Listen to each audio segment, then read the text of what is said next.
बहुत समय पहले की बात है। एक जंगल में छोटे बड़े बहुत से जानवर रहा करते थे और जंगल पर राज किया करता था एक शेर। वो शेर बहुत ही आलसी था। उसके लिए शिकार भी उसके मंत्री चीते और बाघ को करके लाना पड़ता था। शेर तो बस आराम से बैठकर शिकार का मांस खाता और लेटकर सो जाता। शेर को अपने राज्य की भी कोई चिंता नहीं थी। जंगल में एक बहुत बड़ा तालाब था। जंगल के सारे जानवर इसी तालाब से पानी पिया करते थे। लेकिन कुछ महीनों से तालाब में बहुत सारे मगरमच्छ आकर रहने लगे थे। ये मगरमच्छ तालाब पर पानी पीने आने वाले जानवरों को खा जाया करते थे। मगरमच्छ के डर से अब जानवरों ने तालाब पर पानी पीना बंद कर दिया था।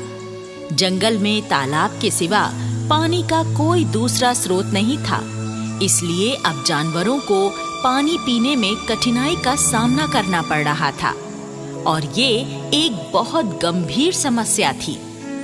एक दिन पानी की इस समस्या का कोई समाधान निकालने के लिए सारे जानवर राजा शेर के दरबार में बैठक करते हैं और शेर को अपनी समस्या बताते हैं। शेर सारी बातें सुनकर कहता है, देखो भाइयों, तालाब पर कब्जा करने वाले मगरमच्छ बहुत खतरनाक हैं। मैं और मेरे दोनों मंत्री उनका मुकाबला नहीं कर सकते।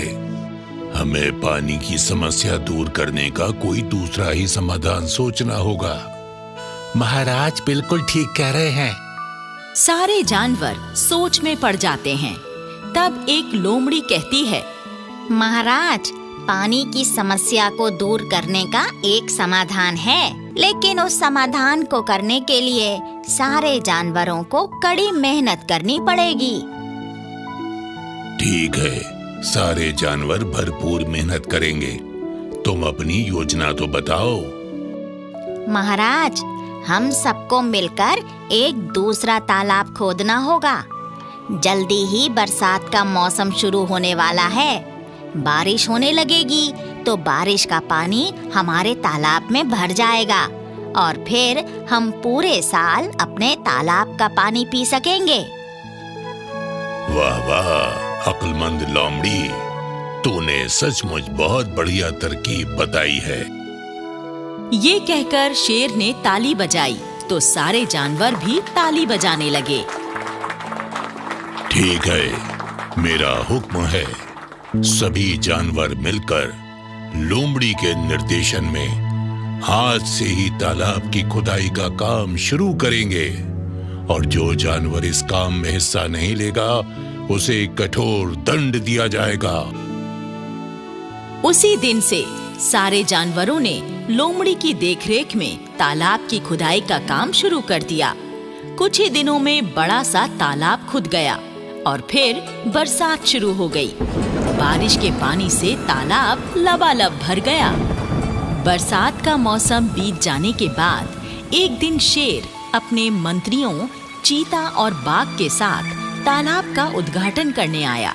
सारे जानवर और लोमड़ी भी तालाब पर आ गए। शेर तालाब का मीठा पानी पीकर उसका उद्घाटन कर देता है और घोषणा करता है, जंगलवासियों, इस अक्लमंद लोमड़ी की सूझबूझ से ही ये तालाब बनकर तैयार हुआ है। इसलिए आज से इस तालाब का नाम लोमड़ी का तालाब होगा और इस तालाब की देखरेख की पूरी जिम्मेदारी भी लोमड़ी की ही होगी। सारे जानवर तालियां बजाने लगे। उसके बाद उद्घाटन समारोह समाप्त हो गया। सारे जानवर अब नए तालाब से पानी पीने लगे। एक दिन की बात है, लोमड़ी सारे जानवरों को जमा करती है और उनसे कहती है, सभी जानवर मेरी बात ध्यान से सुनो। ये तालाब मेरा है, इसलिए आज से जो भी जानवर इस तालाब से पानी पिएगा वो मुझे टैक्स देगा। बिना टैक्स दिए मैं किसी को पानी नहीं पीने दूंगी। लोमड़ी का फरमान सुनकर सारे जानवर परेशान हो गए।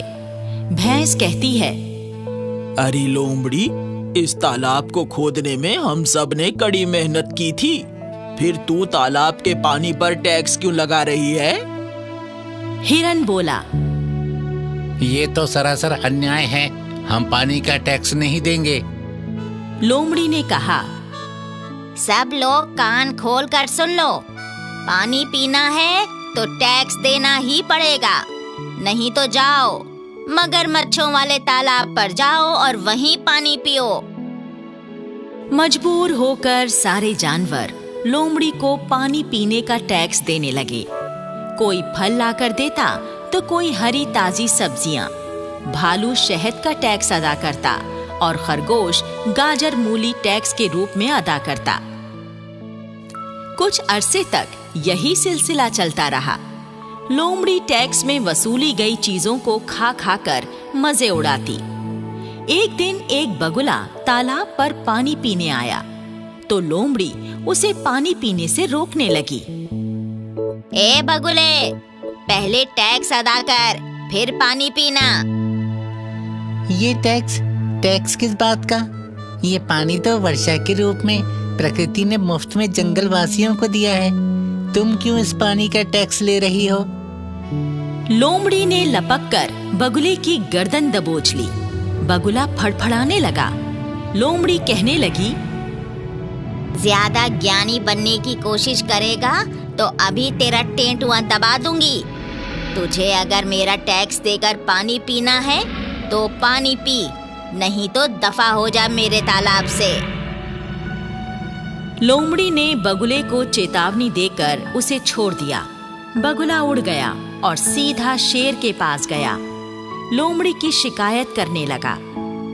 आलसी शेर बगुले की शिकायत सुनकर कहता है, देख भाई बगले भगत, मुझे तो बहुत आलस आ रहा है। मैं तो उस चालाक लोमड़ी को सजा देने के लिए जा नहीं सकता। मेरे ये दोनों मंत्री चीता और बाघ तेरे साथ जाएंगे और उस दुष्ट लोमड़ी को कठोर सजा देंगे। चीता और बाघ बगुले के साथ चल पड़े और तालाब पर आ पहुंचे। इस समय भी लोमड़ी किसी जानवर से वसूले गए टैक्स के रूप में अंगूरों को खा रही थी। चीता बोला, बेईमान लालची लोमड़ी, तूने सरकारी संपत्ति से नाजायज फायदा उठाया है। हम शेर महाराज की आज्ञा से तुझे दंड देने आए हैं। लोमड़ी चीते की बात सुनकर घबरा गई। मैंने कोई बेईमानी नहीं की चीते महाराज, मुझे कुछ मत कहना। मैं तो लेकिन चीता और बाघ लोमड़ी की एक नहीं सुनते और लोमड़ी को पीट पीट कर उसे वहीं मार डालते हैं। लोमड़ी के मारे जाने के बाद अब जंगल के सारे जानवर मुफ्त में मजे ले लेकर तालाब का पानी पीते हैं। इस कहानी से हमें यही सीख मिलती है कि हमें कोई अधिकार मिल जाने पर अत्याचारी नहीं बन जाना चाहिए, क्योंकि अत्याचारी सदा कठोर दंड का भागी होता है।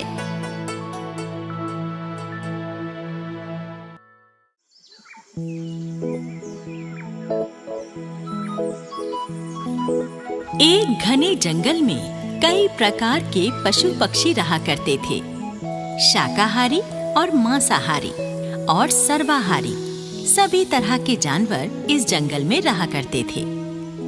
इसी जंगल में गोलू गोरिल्ला भी रहा करता था। गोलू बहुत ही भोला और शांति प्रिय गोरिल्ला था। वो जंगल में फ्रूट चाट की एक छोटी सी शॉप चलाता था। कुछ समय पहले तक गोलू की फ्रूट चाट शॉप पर ग्राहकों की काफी भीड़ लगी रहती थी, लेकिन लॉकडाउन के बाद से अब उसकी चाट के ग्राहक बहुत ही कम रह गए थे। गोलू गोरिल्ला अपनी इस ठप हुई दुकानदारी के कारण बहुत चिंतित था। वो हमेशा सोचता रहता, बढ़ती हुई महंगाई के इस दौर में अगर मेरी फ्रूट चाट की बिक्री नहीं बढ़ी तो जल्दी ही मुझे ये शॉप बंद करके कोई दूसरा काम शुरू करना पड़ेगा। इसी तरह कुछ दिन बीत गए और सर्दियों का मौसम शुरू हो गया। एक दिन की बात है, गोलू अपनी शॉप पर एक भालू के लिए चाट का पत्ता तैयार कर रहा था। तभी वहाँ पर एक बंदर आ गया। गोलू के लिए ये बंदर बिल्कुल अनजान था। गोलू उससे पूछने लगा, अरे भाई बंदर, तुम इस जंगल के वासी तो नहीं लगते। कौन हो तुम और इस जंगल में कैसे आ गए? अरे गोरिल्ले भैया, मैं गांव में रहने वाला बंदर हूँ। अपने मालिक का सर फोड़कर यहाँ भाग आया हूँ। अब मैं इसी जंगल में रहूंगा। अरे तू तो बड़ा खतरनाक बंदर है, अपने मालिक का ही सर फोड़कर भाग आया है। अरे भालू भैया, ये इंसान बड़े दुष्ट होते हैं। मेरा मालिक हर रोज मुझसे दूसरों के घरों में चोरी करवाया करता था और मुझे ठीक से खाने पीने को भी नहीं देता था। इसीलिए मैं वहाँ से भागकर यहाँ चला आया। हाँ, तुमने बिल्कुल ठीक किया बंदर भाई। जैसे के साथ तैसा ही होना चाहिए। अरे गोरिल्ले भाई, तुम मुझे अपने साथ ही रख लो ना। मैं तुम्हारी इस दुकान पर सारा काम किया करूँगा। अरे रख ले भाई गोरिल्ले, रख ले। तू इसे अपने साथ ही रख ले। मुसीबत में फंसे हुओं की मदद करना बहुत अच्छी बात होती है। ठीक है, ठीक है, तुम मेरे साथ रह सकते हो, लेकिन ध्यान रहे यहाँ किसी की कोई चीज मत चुरा लेना। अरे नहीं नहीं गोलू भाई, कोई चीज नहीं चुराऊंगा। मैं पूरी ईमानदारी से शरीफ बनकर रहूंगा। और फिर बंदर गोलू गोरिल्ले के साथ ही रहने लगा। 2-4 दिन गुजर गए। एक दिन बंदर गोलू से कहने लगा, गोलू उस्ताद जी, आपकी फ्रूट चाट की बिक्री तो बहुत ही कम हो रही है। आप मेरी सलाह मानो तो ऑमलेट वाले बर्गर का काम शुरू कर दो। कसम से सर्दियों के इस मौसम में वो काम बहुत अच्छा चलेगा। लेकिन बंदर भाई, अब मुझे तो ऑमलेट बर्गर बनाने ही नहीं आते, तो मैं वो काम कैसे शुरू करूंगा? अरे गोलू भैया, ये टेंशन तुम मुझ पर छोड़ दो। मैं कई साल गांव और शहर में रहा हूँ। मैं कई तरह के फास्ट फूड बनाना जानता हूँ। गोलू गोरिल्ले ने ऑमलेट बर्गर बनाने और बर्गर बनाने में लगने वाले सामान को लाने की जिम्मेदारी बंदर को ही सौंप दी। अगले दिन से गोलू और बंदर ने मिलकर फ्रूट चाट का काम बंद कर दिया और ऑमलेट बर्गर का नया काम स्टार्ट कर दिया। बंदर चूंकि इंसानों के साथ रह चुका था, इसलिए वो बहुत चालाक और जुगाड़बाज हो गया था। बंदर ने जंगल के 3-4 मुर्गों से उनकी मुर्गियों के अंडे खरीदने की बात तय कर ली। मुर्गे खुद आकर बंदर को अंडे दे जाते।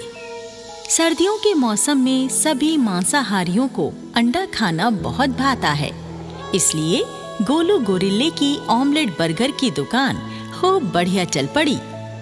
शेर, भालू, गीदड़, भेड़िया, लोमड़ी, कौआ, बाज, नाग और नेवला सारे जानवर गोलू की दुकान के अंडा बर्गर खाने के लिए लाइन लगाने लगे। अब गोलू गोरिल्ला भी ऑमलेट बर्गर बनाने में एक्सपर्ट हो चुका था। कुछ ही दिनों में गोलू के बर्गर की बिक्री इतनी ज्यादा बढ़ गई कि अंडे कम पड़ने लगे। इसलिए एक दिन गोलू बंदर से कहने लगा, बंदर भाई, तुम्हारा ऑमलेट बर्गर बेचने का सुझाव कामयाब तो हो गया। बिक्री बहुत बढ़िया हो रही है, जैसा कि तुम देख ही रहे हो, लेकिन अंडे कम पड़ जाते हैं। तुम कैसे भी करके ज्यादा अंडों का इंतजाम करो। ठीक है गोलू भाई, मैं कुछ जुगाड़ करके देखता हूँ। बंदर जंगल के दूसरे मुर्गे मुर्गियों के पास गया और उनसे उनके अंडे खरीदने की बात करने लगा। मुर्गी बहन, मैं तुम्हारे सारे अंडे अच्छे दामों में खरीदूंगा। बस तुम अपने अंडे मेरे सिवा किसी और को मत देना। हमें नहीं बेचने अपने अंडे, हम तो अपने अंडों से चूजे निकलवाएंगी। चल भाग यहाँ से। बंदर निराश होकर दूसरी मुर्गियों के पास गया, लेकिन ये मुर्गियां भी अंडे देने से मना करने लगी। हताश होकर बंदर सोचने लगा, अंडों के बिना हमारा कारोबार कैसे चलेगा? ऐसे तो काम ही बंद हो जाएगा। मुझे कुछ भी करके अंडों का जुगाड़ करना ही पड़ेगा। और फिर बंदर ने एक तरकीब सोची। बंदर जंगल के सारे पक्षियों के घोंसलों से उनके अंडे चुरा लाया और फिर वो नदी के किनारे गया, जहाँ मादा कछुए के घोंसले में काफी सारे अंडे रखे हुए थे। बंदर उन्हें भी चुरा लाया और लाकर सारे अंडे गोलू को दे दिए। ये लो उस्ताद जी, बड़ी मुश्किल से अंडों का जुगाड़ करके लाया हूँ। अरे वाह मेरे दोस्त, तू साधारण बंदर नहीं, सुपर मंकी है, सुपर मंकी। इधर जब कछुए और पक्षी अपने घोंसलों में वापस लौटे और अपने अंडे घोंसलों से गायब पाए तो सब परेशान हो गए। अंडे चोरी हो जाने की खबर पूरे जंगल में आग की तरह फैल गई। एक तेंदुआ जो कि पुलिस इंस्पेक्टर था और गोलू की दुकान पर ऑमलेट बर्गर खाने आया हुआ था, गोलू को अंडे चोरी होने की खबर सुनाता है। गोलू भैया, तुम्हें पता है हमारे जंगल में कोई अंडा चोर घुस आया है जो बहुत से पक्षियों और कछुओं के अंडे चुरा कर ले गया है। गोलू ये खबर सुनकर चौंक जाता है। गोलू का शक सीधा बंदर पर गया और गोलू बंदर से पूछने लगा, अरे ओ बंदर भाई, देखो सच सच बताना, कहीं ये सारे अंडे तू चुरा कर तो नहीं लाया ना? अरे नहीं नहीं उस्ताद जी, कैसी बातें कर रहे हो? मैं चोर थोड़ी ना हूँ जो चोरी करूंगा। आप तो बेमतलब ही मुझ पर शक कर रहे हो। लेकिन तू पहले जिस गांव में रहता था ना, वहां भी तो चोरी ही किया करता था, इसीलिए मुझे तुझ पर शक हुआ है। अरे बंदर, अब मुझे भी तुझ पर शक हो गया है। सच सच बता दे, अंडे चोरी वाला कांड तूने किया है क्या? झूठ बोलेगा तो देख ले, जेल में डाल दूंगा तुझे। अरे देख बंदर भाई, तू डर मत। अगर अंडे चोरी तू नहीं किए हैं तो कबूल कर ले। इंस्पेक्टर तेंदुआ मेरा दोस्त है, तुझे कम से कम सजा देकर छोड़ देगा। बंदर ने अपना अपराध कबूल कर लिया। हाँ उस्ताद जी, ये कांड मैंने ही किया है, लेकिन मैंने अपने फायदे के लिए नहीं बल्कि तुम्हारे फायदे के लिए अंडे चुराए हैं। मुझे माफ कर दो उस्ताद जी, आज के बाद मैं फिर कभी चोरी नहीं करूंगा। देख भाई बंदर, तूने ईमानदारी से अपना जुर्म कबूल कर दिया और आगे से जुर्म ना करने की कसम भी खा ली। इसी वजह से मैं तुझे गिरफ्तार नहीं कर रहा हूँ, नहीं तो मैं तुझे जेल में डाल देता। उस दिन के बाद जुगाड़ी बंदर ने कभी कोई चोरी नहीं की। वो पूरी ईमानदारी और मेहनत से गोलू गोरिल्ला की शॉप पर काम करके अपना जीवन बिताने लगा। सीख: इस कहानी से हमें यही सीख मिलती है कि हमें किसी भी परिस्थिति में दूसरों के सामान की चोरी नहीं करनी चाहिए, क्योंकि चोरी करने वाले का समाज में कोई मान सम्मान नहीं करता।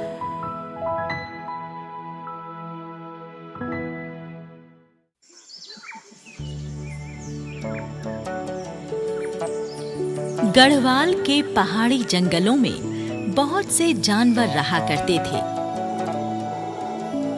और बकरियों का एक समूह भी इस जंगल में रहा करता था। ये बकरियां बड़ी ही सुंदर और लंबे सींगों वाली थीं। सारा दिन जंगल में इधर से उधर चरती हुई घूमती और शाम होते ही अपने ठिकाने पर लौट आती। समूह के अंदर भूरी नाम की एक जवान बकरी थी। भूरी का रंग भूरा था। उसकी सोच भी दूसरी बकरियों से जरा हटकर थी। भूरी बहुत ही निडर और दूसरों की सहायता करने वाली बकरी थी। एक बार एक बंदर के बच्चे को कुछ जंगली कुत्ते भंभोड़ रहे थे।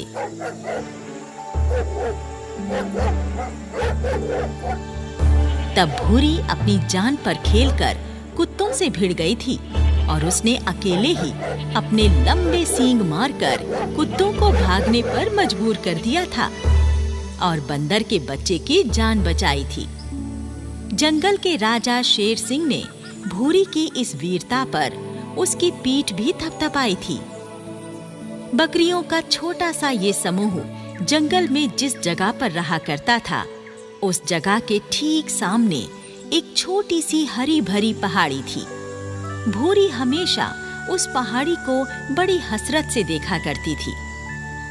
आज भी भूरी अपने समूह के साथ बैठी हुई जुगाली कर रही थी और उस पहाड़ी को देखे जा रही थी। दूसरी बकरी ने भूरी से पूछा, भूरी, मैंने बहुत बार तुझे इस पहाड़ी को निहारते हुए देखा है। क्या बात है, तू इस पहाड़ी को क्यों निहारती रहती है? ये पहाड़ी कितनी हरी भरी है। वहाँ कई प्रकार के पेड़ पौधे और कई तरह की घास भी है। मैं सोचती हूँ क्यों ना हम सारी बकरियाँ मिलकर उस पहाड़ी की सैर करने जाएं और वहाँ की घास खाकर आएं।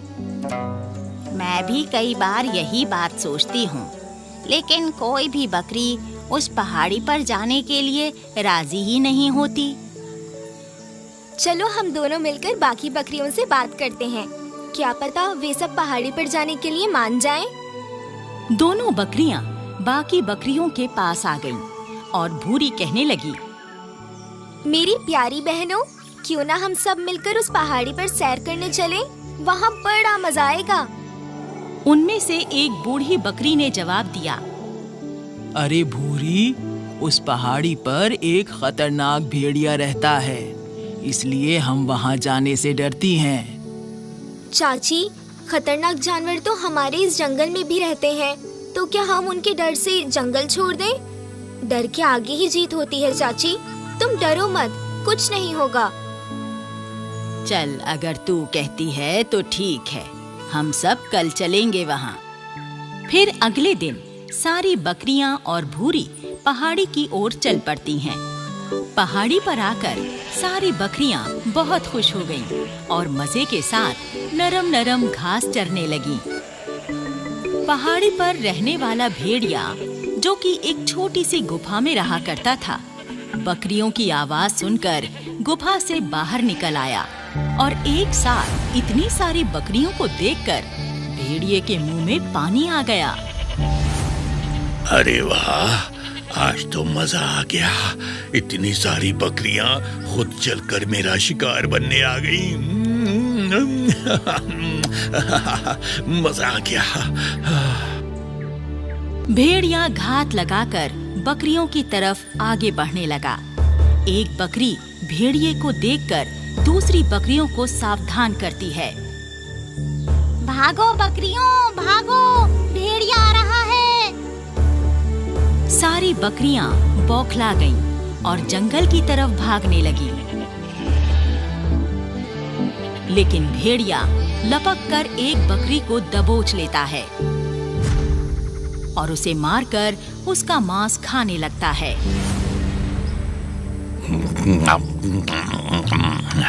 वाह वाह, आज की दावत तो बड़ी मजेदार हो गई।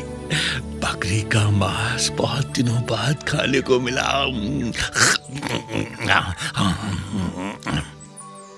सारी बकरियां जंगल की ओर भागी चली जा रही थीं। भूरी भागते भागते अचानक रुक गई और पलटकर भेड़िए को देखने लगी। भेड़िया उस समय बकरी के मांस की दावत उड़ा रहा था।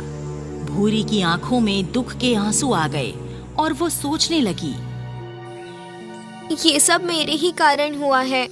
अगर मैं जिद करके सारी बकरियों को यहाँ लेकर नहीं आती, तो आज मेरी इस बहन की जान नहीं जाती।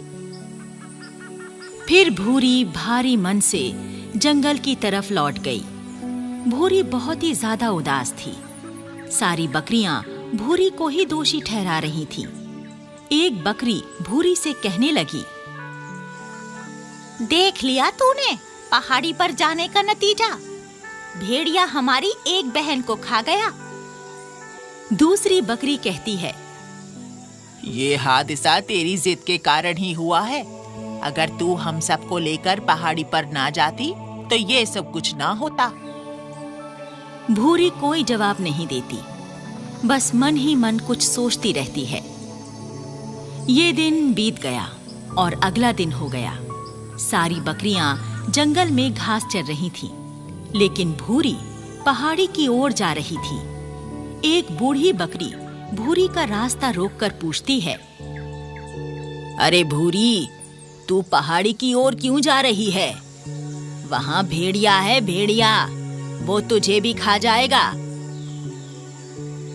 दादी, मैं उस भेड़िए से नहीं डरती। आज मैं अपने नुकीले सींगों से उस भेड़िए का काम तमाम कर दूंगी। ये कहकर भूरी पहाड़ी पर चली गई और भेड़िए को पुकारने लगी। अरे ओ खूनी भेड़िए, देख मैं आई हूँ। तुझ में हिम्मत है तो आकर मुझे खा ले। भेड़िया भूरी की पुकार सुनकर अपनी गुफा से बाहर निकल आया और भूरी से कहने लगा, अरे वाह, मेरी किस्मत तो आजकल मुझ पर बड़ी मेहरबान है। मेरा शिकार बनने के लिए बकरियां खुद चलकर मेरे पास आ जाती हैं। इतना कहकर भेड़िए ने भूरी के ऊपर छलांग लगा दी। लेकिन निडर भूरी चौकन्नी थी। तुरंत पैंतरा बदलकर अपने लंबे सींग भेड़िए के पेट में घुसा दिए। भेड़िए के पेट में छेद हो गए और खून बहने लगा। अपना खून बहता हुआ देख भेड़िए का पारा चढ़ गया।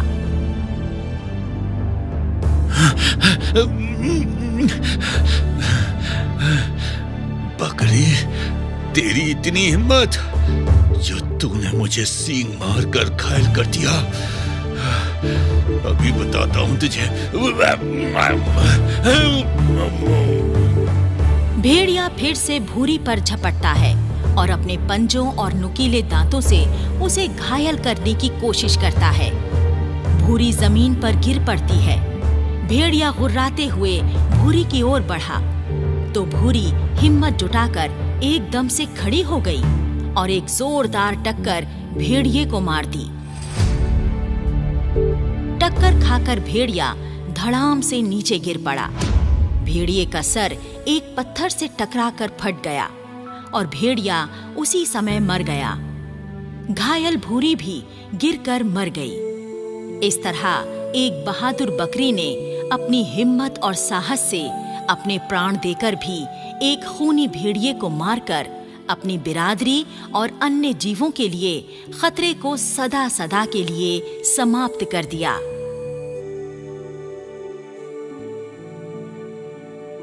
इस कहानी से हमें यही सीख मिलती है कि दुष्टों और अत्याचारी के सामने कभी सर नहीं झुकाना चाहिए। अत्याचार का सदा निडर होकर मुकाबला करना चाहिए, क्योंकि डर के आगे ही जीत होती है।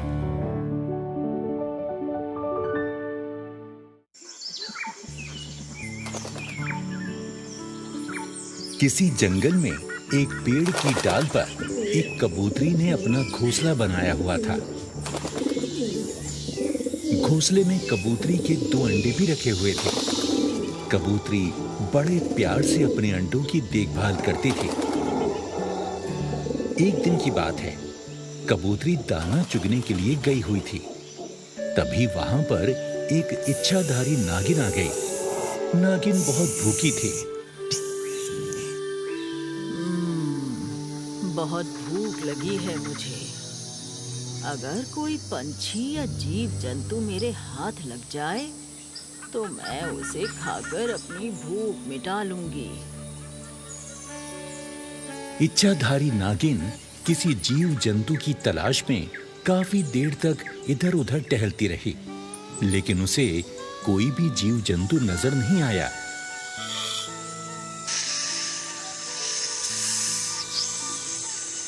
ओहो, क्या हो गया? आज सारे जीव जंतु कीड़े मकोड़े कहाँ मर गए? मैं क्या खाकर अपनी भूख शांत करूं?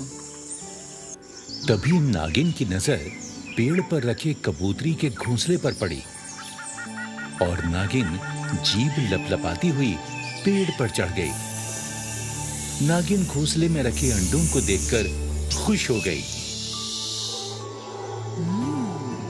अरे वाह, कबूतरी के अंडे।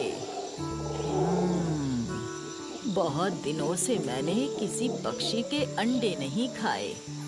आज मैं इन्हीं अंडों को खाकर अपनी भूख मिटाऊंगी। और फिर इच्छाधारी नागिन दोनों अंडों को खा गई।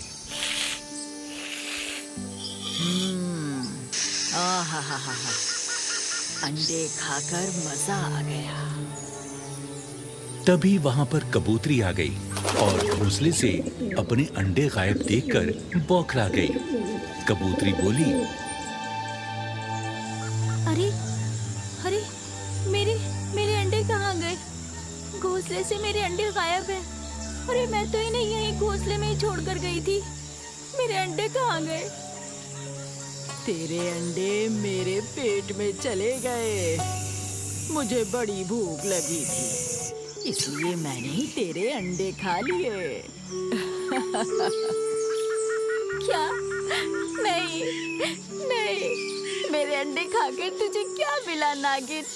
मैं तुझे इस जुर्म के लिए कभी माफ नहीं करूंगी। देख, मैं कोई आम नागिन नहीं हूँ, इच्छाधारी नागिन हूँ। तू मेरा कुछ नहीं बिगाड़ सकती कबूतरी। और फिर इच्छाधारी नागिन वहां से चली गई। कुछ दिन गुजर गए। कुछ दिनों के बाद कबूतरी ने फिर से अंडे दिए और अंडों पर बैठकर अंडों को सेने लगी। फिर एक दिन जब कबूतरी दाना चुगने के लिए गई तो वहां एक बार फिर इच्छाधारी नागिन आ गई और दोनों अंडों को खा गई। तभी कबूतरी भी घोंसले में वापस आ गई और अंडे गायब पाकर रोने पीटने लगी। हाँ, अरे मेरे अंडे! अरे दुष्ट नागिन, तू फिर से मेरे अंडों को खा गई। हाय, मैं क्या करूं प्यारी कबूतरी, तेरे अंडे मुझे बड़े ही स्वादिष्ट लगते हैं, इसीलिए तो मैं तेरे अंडे खा जाती हूँ। कबूतरी गुस्से में भरकर अपनी चोंच से नागिन पर प्रहार करने लगी। नागिन कबूतरी को पकड़ने की कोशिश करने लगी, लेकिन कबूतरी उड़कर दूर चली गई और एक दूसरे पेड़ पर बैठकर रोने लगी। हाय हाय, बिजली गिरे उस इच्छाधारी नागिन पे, मेरे अंडे खा गई। कमीनी फिर से मेरे अंडे खा गई। जिस पेड़ पर कबूतरी बैठी रो रही थी, उसी पेड़ पर मधुमक्खी का एक छत्ता भी लगा हुआ था। रानी मधुमक्खी कबूतरी का रोना सुनकर कबूतरी के पास आई और पूछने लगी, क्या हुआ कबूतरी बहन? क्या तुम्हें कोई परेशानी है जो तुम यहाँ बैठकर इतनी करुण आवाज में रो रही हो? बहन मधुमक्खी, मैं बहुत दुखी हूँ। मैं जब भी अपने घोंसले में अंडे देती हूँ, एक इच्छाधारी नागिन आकर मेरे अंडे खा जाती है। मैं समझ नहीं पा रही हूँ कि उस नागिन से अपने अंडों की रक्षा कैसे करूँ। कबूतरी बहन, तुम्हारी आप बीती सुनकर मुझे बड़ा दुख हुआ और मुझे उस नागिन पर गुस्सा भी आ रहा है। मेरे विचार से उस दुष्ट नागिन को सजा मिलनी चाहिए। अरे वो तो इच्छाधारी नागिन है, उसे कौन सजा देगा? मेरे पास एक योजना है, सुनो। और फिर मधुमक्खी ने कबूतरी के कान में अपनी योजना बताई और योजना सुनकर कबूतरी बोली, ठीक है बहन, जैसा तुम चाहती हो मैं वैसा ही करूंगी। फिर अगले दिन कबूतरी मधुमक्खी वाले पेड़ पर अपना नया घोंसला बनाना शुरू कर देती है और कुछ दिन बीत जाने पर घोंसले में अंडे भी दे देती है। फिर एक दिन जब कबूतरी कहीं दाना चुगने के लिए गई तो वहां पर एक बार दोबारा इच्छाधारी नागिन आ गई और वो अंडों को खाने लगी। तभी बहुत सी मधुमक्खियों ने अपने छत्ते से निकलकर नागिन पर हमला बोल दिया और नागिन को अपने नुकीले डंक चुभा चुभा कर बेहाल कर दिया। नागिन दर्द के मारे चीखने लगी। अरे बचाओ बचाओ, मधुमक्खियों से मुझे बचाओ। अरे छोड़ दो मधुमक्खियों, छोड़ दो मधुमक्खियों, छोड़ दो मुझे। हाय, अरे मैं मर गई रे। मधुमक्खियों के काटने से नागिन का पूरा शरीर सूजकर मोटा हो गया और नागिन पेड़ से नीचे गिर पड़ी। नागिन से अब उठा भी नहीं जा रहा था। तभी कबूतरी भी वापस अपने घोंसले में लौट आई। और अपने अंडों को सुरक्षित देखकर बहुत खुश हुई। रानी मधुमक्खी कबूतरी के पास आई और बोली, देखो कबूतरी बहन, हमारी योजना सफल हो गई है। तुम्हारे अंडे खाने वाली नागिन को हमने कैसा सबक सिखाया है। कबूतरी उड़कर नीचे पड़ी हुई नागिन के पास आई और बोली, दुष्ट नागिन, आ गई तेरी अकल ठिकाने। अब बोल, फिर से आएगी मेरे अंडे खाने?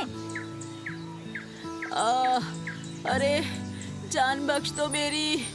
अरे भाई, मुझे अपने किए की सजा मिल गई है, जाने दो मुझे। मैं वादा करती हूँ, आज के बाद किसी के भी अंडे नहीं खाऊंगी। और फिर नागिन किसी तरह रेंगती हुई वहां से चली गई। कबूतरी रानी मधुमक्खी को धन्यवाद देने लगी। बहन, तुमने उस दुष्ट नागिन को सबक सिखाकर मेरे अंडों को बचा लिया। मैं तुम्हारा ये उपकार कभी नहीं भूलूंगी। उपकार कैसा बहन?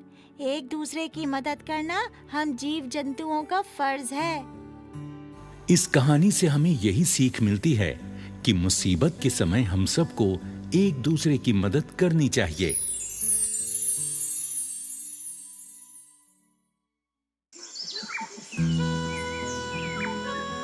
एक जंगल में बहुत से जानवर रहा करते थे, जो बड़े मजे से अपना जीवन गुजार रहे थे। उसी जंगल में कालू लंगूर भी रहता था। कालू लंगूर को जड़ी बूटियों का बहुत ज्ञान था, इसीलिए वो जंगल में बीमार पड़ जाने वाले जानवरों का जड़ी बूटियों द्वारा इलाज करके उन्हें ठीक कर दिया करता था। जंगल के सारे जानवर कालू लंगूर की बड़ी ही इज्जत करते थे और उसे लंगूर वैद कहकर बुलाते थे। एक दिन लंगूर वैद के पास एक मोटा सा गधा आया और कहने लगा, लंगूर वैद जी, मेरी बहुत तबीयत खराब है। पता नहीं मुझे कौन सा रोग हो गया है। आप मुझे कोई ऐसी जड़ी बूटी बता दीजिए जिसे खाकर मैं बिल्कुल ठीक हो जाऊं। अरे भाई गधे, देखो जड़ी बूटी तो मैं बता दूंगा, पहले तुम मुझे ये तो बताओ तुम्हारी समस्या क्या है। लंगूर वैद जी, मुझे हर समय आलस आता रहता है, बस हर समय सोने का मन करता है। लंगूर वैद ने बड़ी ही बारीकी से गधे का निरीक्षण करके बताया, देखो भाई गधे, मेरे आयुर्वेदिक ज्ञान के अनुसार तुम्हारे शरीर में चर्बी बहुत बढ़ गई है। तुम शारीरिक मेहनत बिल्कुल नहीं करते और खाते ज्यादा हो। तुम्हें किसी भी समय हार्ट अटैक आ सकता है। गधा घबरा गया और पूछने लगा, क्या वैद जी, मैं अभी मरना नहीं चाहता। मुझे जल्दी से कोई जड़ी बूटी बता दो ताकि मैं उसे खाकर ठीक हो जाऊं। देखो भाई गधे, तुम्हें जड़ी बूटियों की जरूरत नहीं। तुम अपनी खुराक कम करो और प्रतिदिन 5 मील तक टहलना शुरू करो। ऐसा करने से 2 सप्ताह में ही तुम्हारी तबीयत ठीक हो जाएगी। ठीक है वैद जी, मैं ऐसा ही करूंगा। गधा वापस चला गया और इसी तरह कुछ दिन बीत गए। एक दिन की बात है, लंगूर वैद जंगल के सभी जानवरों को जमा करके कहने लगा, देखो भाई भाइयों, मैं कुछ दिनों के लिए पहाड़ों वाले जंगल पर जा रहा हूँ शिलाजीत खाने के लिए। मेरे पीछे तुम अपना ख्याल रखना। मोर बोला, लंगूर वैद जी, आपके जाने के बाद हम सबका मन नहीं लगेगा, इसलिए आप जल्दी से लौट आना। हाँ, मैं जल्दी ही लौट आऊंगा। फिर लंगूर वैद अपना बैग उठाकर वहाँ से चले गए। 2 दिन गुजर गए। फिर जंगल में एक घटना हुई। जंगल का सबसे भारी भरकम हाथी, जो कि जंगल के बाहर टहलने गया हुआ था, बुरी तरह से घायल होकर जंगल में आया। उसके पेट में कई गोलियां लगी हुई थीं। हाथी एक पेड़ के नीचे आकर लेट गया और दर्द से छटपटाने लगा। हाथी की चीख पुकार सुनकर गधा, बंदर, मोर, बिल्ली और बकरी हाथी के पास आए। बिल्ली हाथी से पूछने लगी, हाथी भैया, तुम्हारा हाल कैसा है? तुम घायल कैसे हो गए? हाथी ने कहा, मैं जंगल के बाहर जरा टहलने चला गया था। वहां पर कुछ शिकारियों ने मेरा शिकार करने के लिए मुझे गोलियां मार दी, लेकिन मैं उनसे बचकर निकल आया। अरे कोई जाकर लंगूर वैद को बुला लाओ। बकरी बोली, लंगूर वैद तो जंगल में मौजूद नहीं है, वो तो पहाड़ों पर गए हुए हैं। गधा बोला, अरे भाई अब क्या होगा? हाथी भैया का इलाज कौन करेगा? बिना इलाज के तो ये मर ही जाएगा। हाथी बुरी तरह से मायूस हो गया। उसके घावों में बहुत पीड़ा हो रही थी। हाथी दर्द के मारे जोर से चिंघाड़ता है।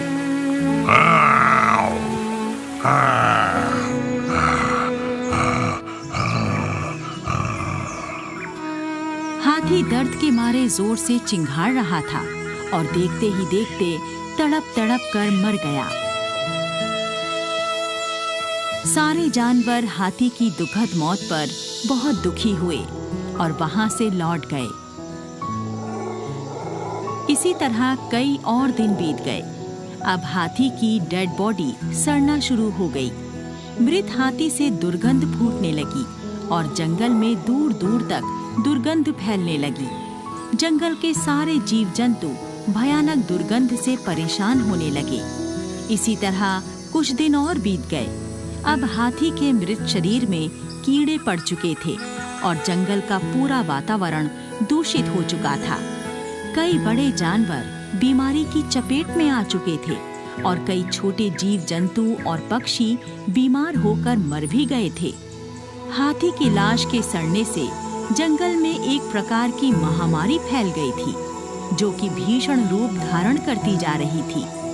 फिर एक दिन की बात है, लंगूर वैद जंगल में वापस लौट आए और जंगल की अफरा तफरी वाला माहौल देखकर वो घबरा गए।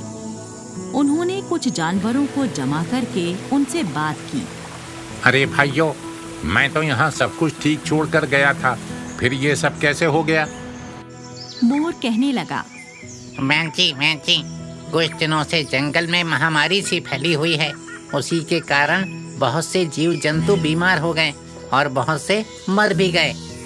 बंदर बोला, हमारे जंगल का एक खाते शिकारियों की गोली लगने के कारण जंगल में आकर मर गया था, बस तभी से यह महामारी फैली हुई है। गधे ने लंगूर वैद को विस्तार पूर्वक सारी कहानी सुना दी।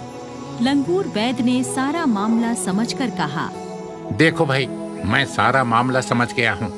हाथी की लाश सड़ने के कारण जहरीला वायरस जंगल के वातावरण में फैल गया है और जिस जानवर की इम्यूनिटी पावर कमजोर थी वो या तो बीमार हो गया या मर गया। बिल्ली बोली, लंगूर वैद जी, हमारी तो कुछ समझ में नहीं आ रहा कि हमें क्या करना चाहिए। आप ही इस महामारी से बचने का कुछ उपाय करो। देखो भाई, सबसे पहले हम सब मिलकर हाथी की सड़ी हुई लाश को जलाएंगे। ऐसा करने से महामारी का जहरीला वायरस और ज्यादा फैलने से रुक जाएगा। उसके बाद बीमारों को जड़ी बूटियां दी जाएंगी ताकि उनकी इम्यूनिटी पावर स्ट्रॉन्ग हो जाए और वो ठीक हो जाएं। सारे जानवरों ने लंगूर वैद की देखरेख में बहुत सारी लकड़ियां इकट्ठी की और हाथी की सड़ी हुई लाश की चिता बनाकर उसमें आग लगा दी। उसके बाद लंगूर वैद सभी जानवरों को स्वास्थ्य संबंधी निर्देश देने लगे। सुनो भाई साथियों, अब आप लोगों को अपने स्वास्थ्य की रक्षा करने के लिए अपनी इम्यूनिटी पावर स्ट्रॉन्ग करनी होगी। तो इसके लिए हमें क्या करना होगा वैद जी? देखो भाई, हम सबको नीम, गिलोय और पपीते के पत्तों का ज्यादा से ज्यादा मात्रा में सेवन करना होगा और रोगाणु नाशक जड़ी बूटियां खानी होंगी और इसके साथ साथ अपने आसपास सफाई का भी विशेष ध्यान रखना होगा। जंगल के सभी पशु, जीव जंतु लंगूर वैद के निर्देशानुसार जीवन रक्षक उपाय करने लगे। फिर कुछ ही दिनों में जंगल से महामारी का प्रकोप समाप्त हो गया और सभी जानवर फिर से खुशहाल जीवन जीने लगे। सीख: इस कहानी से हमें यही सीख मिलती है कि मुसीबत के समय घबराने के बजाय धैर्य और युक्ति से काम लेना चाहिए।